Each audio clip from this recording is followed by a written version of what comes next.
Good afternoon.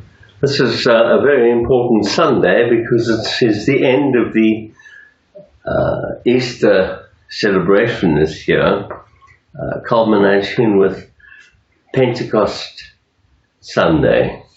And this is when the church began, 2020 odd years ago. The church, the birth and church and its future in a nutshell. Today, Pentecost is and was a significant day to remember, which we celebrate today at the end of the Easter period. As I said, Jesus had gone up to heaven 40 days after his miraculous and historically actual resurrection from the death, where he killed death and dealt a fatal blow to Satan, the deceptive, very deceptive devil, and arch enemy of God. Luke tells us that there were two angels standing when he went up into heaven on a cloud, and clearly said that he'd be coming back in the same way that we've seen him go up into heaven. Well, he hasn't come back yet, and that was 2,000 odd years ago. Folks, he could come back any moment. The beginning of the church starts with this on this little picture here.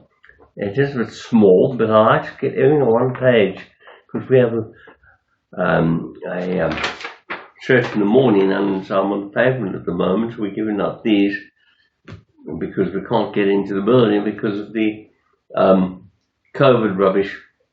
Anyway, so then, folks, we have this new order spoken about, and we're hearing about resetting and all that stuff. New order spoken of around these days is not the legitimate true new order, but as Isaiah prophesied about it, here are the Lord's own holy inspired words of what the actual new order is to be. And the Lord's future reign, Isaiah chapter 2. This is another vision that Isaiah, son of Amos, saw concerning Judah and Jerusalem. In the last days, I've highlighted it, the temple of the Lord in Jerusalem will become the most important place on earth. Just by the way, just over 75 years ago, Jerusalem was resurrected because what had happened was the Romans flattened it, as you know, in AD 70, I think it was, and now, almost 2,000 years later, they build it again. So in the last days, the temple of the Lord in Jerusalem will become the most important place on earth. People from all over the world will go there to worship. Many nations will come and say, "Come, let's go up to the mountain of the Lord, to the temple of God of Israel. There he will teach us his ways so that we may obey him." For in those days, the Lord's teaching and his word will go out from Jerusalem. The Lord will settle international disputes. All the nations will beat their swords into plowshares and their spears into pruning hooks. Listen to this. All wars will stop.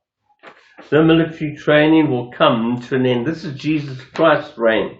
A millennial, 1,000 years of peace in the world. And military training will come to an end. Come, people of Israel, let us walk in the light of the Lord. And the Lord has rejected the people and people of Israel because they had made alliances with foreigners from the east who practiced magic and divination. So that was what had happened with Israel at the time. However, they're back there again, and now 2020 odd years later, Jesus the Christ stood up in the synagogue. This is going back then when he started his ministry in Nazareth, where he had been brought up, began his ministry. So he goes to his hometown, stands up there in Luke 4, and you can find the account in Luke 4, and goes in there and he reads this scripture. But I just want to read my words I've written before, because I think this up very carefully. So Jesus, the Christ, stood up in the synagogue in Nazareth, where he had been brought up, and began his ministry, and quoted Isaiah as he himself being the Messiah. The reason for the split in history into BC and AD. I have an exclamation mark after the AD and BC, because he split history. That's very significant. Don't say he's irrelevant. Jesus Christ is not irrelevant. He's coming back, and we better be ready. However, because we have blackouts in this country, plenty of blackouts here. Power goes off, water goes off. It's horrible. But in hell, folks, there's no water, there's no light. It's in outer darkness where they were weeping and gnashing of teeth, and the devil and all these horrible angels will be. It's not going to be heaven, because heaven is an opportunity. We have an opportunity, but he's deceiving the world right now. And he has all kinds of lies and ideas and religions and stuff. Folks, the Bible is the answer. But I must move on. So, however, he specifically omitted the second part of the Isaiah account, because he quoted it from Isaiah in Luke, because it was then and still is currently a future event when he judges Satan and the ones who reject his Calvary salvation plan. This is why I preach the gospel, as it was not God's desire to judge humanity, as he said in John 3, that he had not come to condemn the world, but that the world through him might be saved. Right, quoting now Luke 4, the Spirit of the Lord is upon me,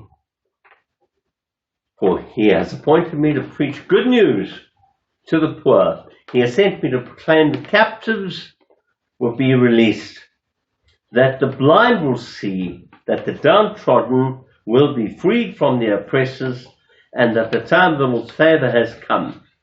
And he rolled up the scroll, gave it to the priest, and he said, continued, to the attendant rather, and sat down.